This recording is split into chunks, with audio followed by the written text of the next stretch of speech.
Now, sir, I know that this plan has just started and it is perhaps too early for us to say anything about it. But we have before us the experience of the 9 5-year plan. Sir, we had been told that due importance would be attached not merely in words but by practical steps to the public sector. I think in this connection it was the duty of the Honorable Minister to have explained to this House as to the steps that had been taken with a view to bringing about the kind of reorientation in favor of the public sector which was promised in his numerous statements. But I find that that is completely missing from his speech, except that a pious wish has been expressed with regard to this particular sector of our industry. Previously, we had, under the purview of this act, about 42 industries. Now, the list has lengthened and a number of industries will be added. I concede that when we are having a planned economy, when we are thinking in terms of rapid development of industries, of rapid industrialization, it is necessary for the government to come into the picture more and more and assume the necessary control and direction of industries. I am not opposed to it at all. On the contrary, I would like them to vigorously act in this matter, but that is not enough. We must examine as to whether the direction, regulation, or whatever you call it is on the right lines, how it has worked. We have got such general statements from the ministers that they do not throw much light for us laymen on the matter. I wish that when such measures are brought before the House, a kind of white paper or whatever you call it is circulated among the members. You do not expect that we laymen in this House would easily understand these things until and unless we have some opportunities of studying the relevant data and the material on the subject. We have been denied those opportunities and I regret that we have been so denied. I know that in this respect, honorable members who come from big business or the business world would be in a somewhat advantageous position because they are familiar with the working of this act in a way which would enable them to speak more effectively. Now, let us see how this has worked.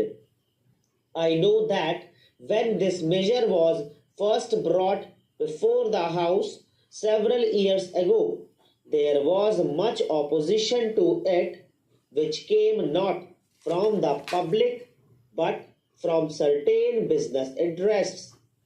They did not like any kind of government interference in industry. They believed in a kind of laissez-faire in this matter, and they thought that if the government came into the picture, their interests would suffer. Naturally, they were openly hostile to these kinds of powers for the government, but that was not the view of the country. I think that by and large, public opinion was in favor of government controlling industries, not the type of control that we had at the time of the World War, but a type of control which sets before itself certain objectives, and as the objectives became clearer and clearer as the government pronounced itself more and more in favor of industrialization in the country.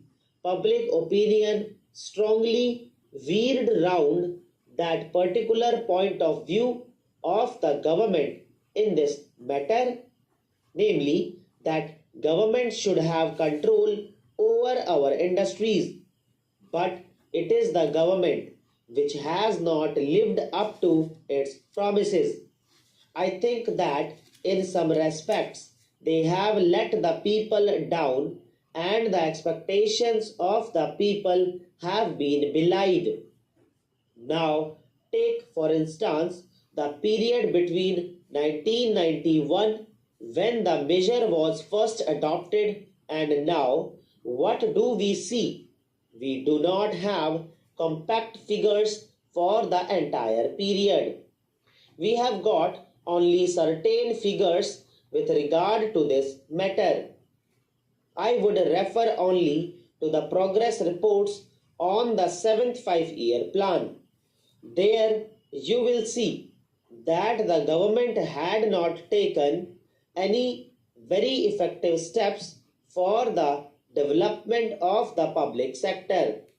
It is true that certain steel mills got going under the seventh 5-year plan and more will be started under the eighth plan, but if you look at the picture, you will find that the public sector was considered to be a secondary matter.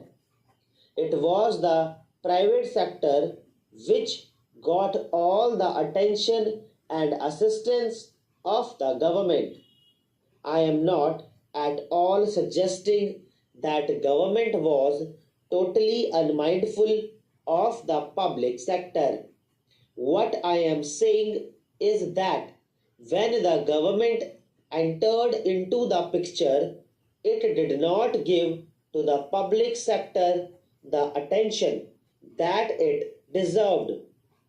I think that the Honorable Minister owes us an explanation not only as to why such a thing happened, but also as to what steps he is going to take with a view to changing the pattern of such development.